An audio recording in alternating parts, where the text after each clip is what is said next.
Tuan-tuan, seorang pakcik di Bukit Sekilau, dia tukang gali kubur tuan-tuan. Pukul 2:30 pagi dia nak mengebumikan mayat seorang lelaki yang mati kemalangan di Jabur. Ya, 2:30 pagi tuan-tuan yang dirahmati Allah. Bila sampai dia terima panggilan 2:30 pagi daripada pihak hospital kan. Hospital sekarang ni orang mati, orang yang dah meninggal, pihak hospital akan uruskan. Waris hanya tuntut saja. Tuan-tuan, 2:30 pagi terima panggilan. Pak mak, pak cik bawa kawan dia seorang pergi hospital nak ukur lah, nak gali liang lahat, nak kena ukur. Ya, sebab ada orang Bukit Sekilau yang lain yang gali lubang kubur tuan-tuan. Bayangkan dia tengah gali lubang kubur, dia nampak tengkorak di sebelah. Bayangkan jadi macam tu tuan-tuan. Maknanya tuan-tuan, waktu tengah mula penggalian, dia gali lubang kubur tuan-tuan yang dirahmati Allah, sampai ke liang lahat. Liang lahat ni ada dua bentuk. Satu orang selalu buat L yang bentuk ke dalam, satu L yang lurus. Kalau kita berdiri atas kubur, kita boleh nampak L yang lurus. Dan kadang-kadang kalau di belah kampung, orang akan buat liang lahat tu L ke dalam. Betul kan? Maknanya tuan-tuan nak bagi tahu, 3 orang duduk dalam gali lubang kubur, 2 orang duduk atas nak sambut tanah. Waktu penggalian dimulakan, penggalian dimulakan sampai nak liang lahat tu L ke dalam tu tuan-tuan.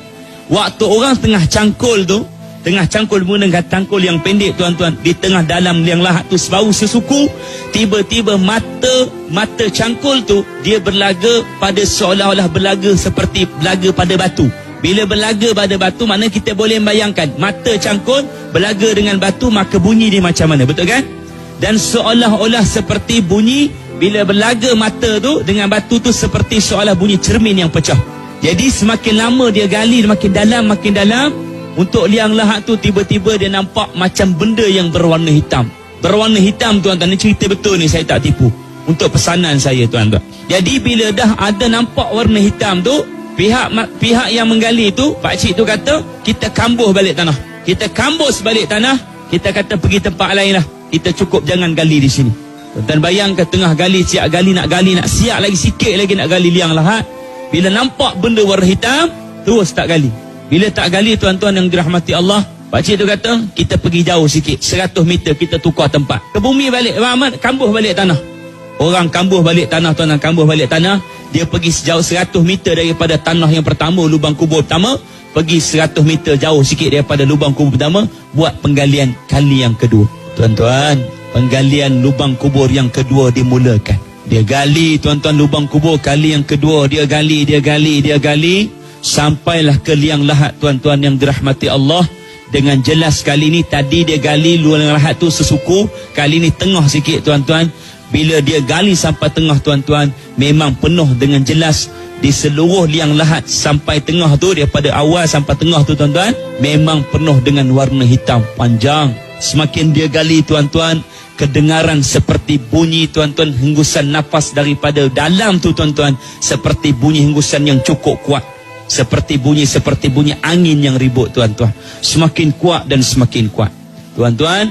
Pakcik tu kata, kita kambus balik tanah. 2 kali tuan-tuan, dari kali lubang kubur tuan-tuan di Bukit Sekilau, 2 kali tuan-tuan kambuh balik tanah. Bila kambuh balik tanah tuan-tuan, kali ni tiba-tiba waris telefon, dia kata minta tolong cepat sikitlah gali lubang kubur, sebab mayat dah lama meninggal. 2:30 pagi tuan-tuan, mayat meninggal tuan-tuan. Dah pukul berapa? 6:30 gali. 6:30 gali kalau 2-3 jam tuan-tuan, satu lubang. Tuan-tuan bayangkanlah pukul berapa nak kebumikan mayat. Kita ni tuan-tuan, bila kita akan mati tuan-tuan yang dirahmati Allah, kata guru kami tuan-tuan, kita semua manusia, kita akan mati. Jangan takut, dia kata. Yang kita nak kena takut ialah macam mana kita mati menghadap Allah Subhanahu Wa Taala. Itu yang kita nak kena takut. Sebab tu siapa pun kita, hebat mana pun kita, jangan takut untuk kita mati. Yang kita nak kena takut, macam mana kita nak mati menghadap Allah Subhanahu Wa Taala. Kita boleh sebut tak kalimah la ilaha illallah? Orang pandang kita dengan pandangan yang buruk, itu pedulikan, sebab kita hidup kerana Allah Taala. Betul kan? Pasal kita hidup kerana siapa? Kerana Allah Subhanahu Wa Taala. Jangan fikir pasal orang lain. Kena ingat tu. Bila dah kata jangan tanam kat situ, biar waris dia telefon dah kata, okey, ni mayat dah lama sangat ni tuan-tuan. Mayat dah lama sangat ni. Lubang kubur dah jadi macam tu. Kambuh balik tanah. Cambuh lubang kubur yang kedua. Tuan-tuan, Bila kambuh lubang kubur yang kedua, tuan-tuan, dekat mana lagi nak gali, tuan-tuan? Mayat semakin lama dah, tuan-tuan. Mayat semakin lama ni cerita ni, tuan-tuan.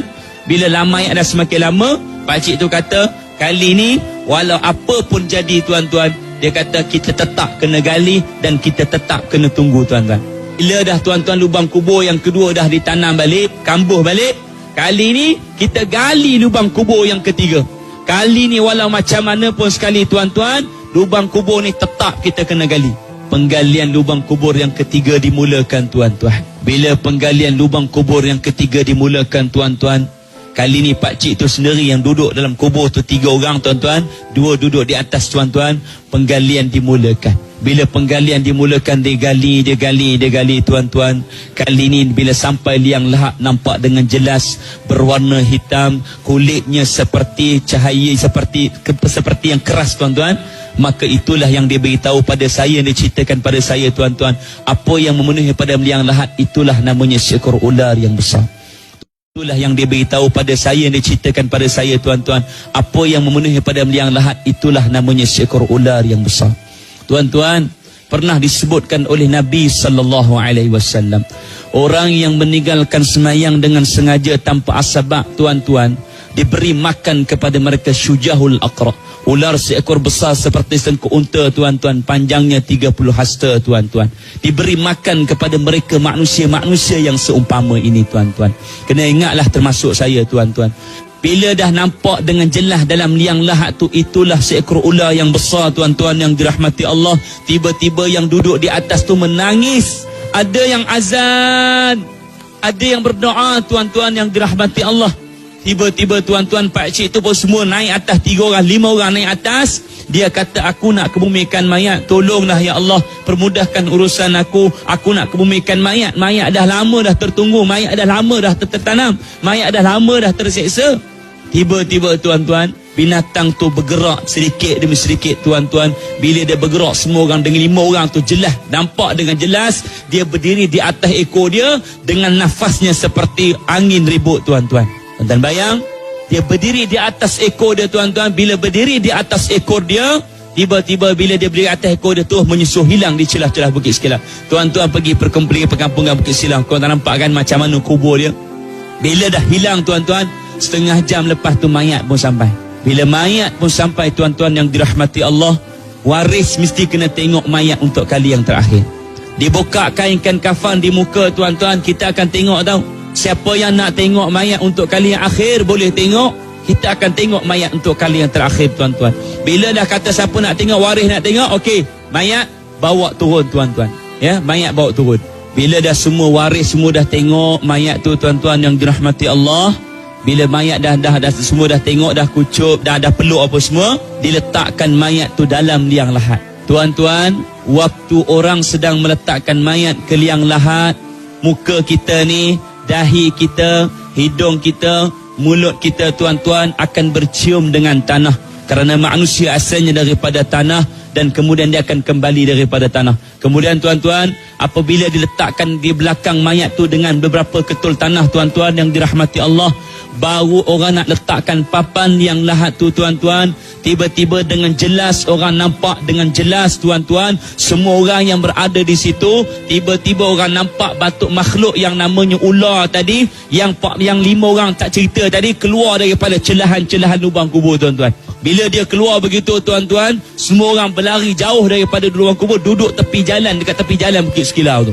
Bila dah begitu, tuan-tuan yang dirahmati Allah, 10 minit lepas tu sampai, tuan-tuan, dia masuk terus. Bila sampai masuk terus, tuan-tuan yang dirahmati Allah, orang tak tunggu lagi, tuan-tuan. Bila orang dah tak tunggu lagi apa, tuan-tuan, orang ambil tanah, orang terus kambus, ambil papan lahat tu, terus tutup, tuan-tuan. Ketika mana orang waris-waris ambil cangkul, ambil skop, tuan-tuan, ditaburkan tanah, tuan-tuan, di atas liang lahat, di atas tanah kubur tu, tuan-tuan. Tuan-tuan bayangkan, orang boleh mendengar seperti orang minta tolong, tuan-tuan. Tolong, tuan-tuan, orang minta tolong, tuan-tuan bayangkan, Orang boleh mendengar waktu orang tengah baca talqin tu, orang tengah baca tahlil, baca doa tuan-tuan, orang boleh mendengar seperti tulang yang patah sedikit demi sedikit, sedikit demi sedikit tuan-tuan yang dirahmati Allah.